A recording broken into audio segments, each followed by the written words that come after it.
was convicted for smuggling of shabu by the regional trial court. That is MCLU 600, 1881. Kanina po, Commissioner, you said you admitted with the documents which are being required during importers accreditation, walang kayang itagong information ang importer sa inyo. Now, the question is, sino po ang importer nitong 6.4 billion na shabu?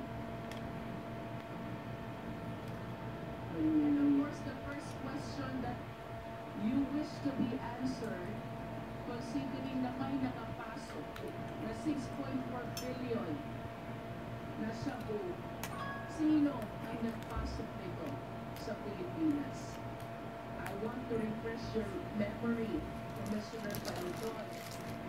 Wala makakapag-import without the importer's accreditation.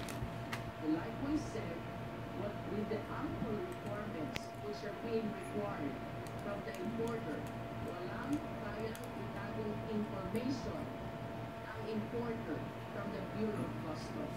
Now, we are talking about this specific shipment that pertains to 6.4 billion of shabu, which shook the Bureau of Customs and even your leadership of the BOC when this shabu was apprehended in the Valenzuela warehouse.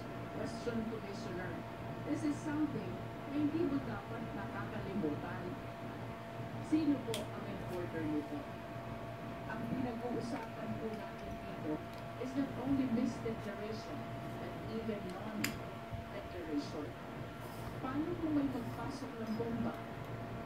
Paano kung may magpasok ng mga firearms and ammunitions without the necessary declaration?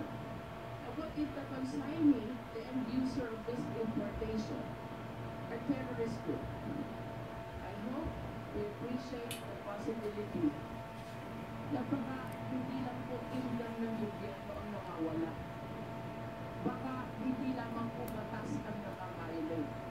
Mr. Chair, I lament that with that existing system as alleged by our resource persons, we are compromising already even the national security of our country. Isang malaking iskandalo ang naganap sa Bureau of Customs matapos makapasok sa bansa ang 6.4 bilyong piso na halaga ng shabu.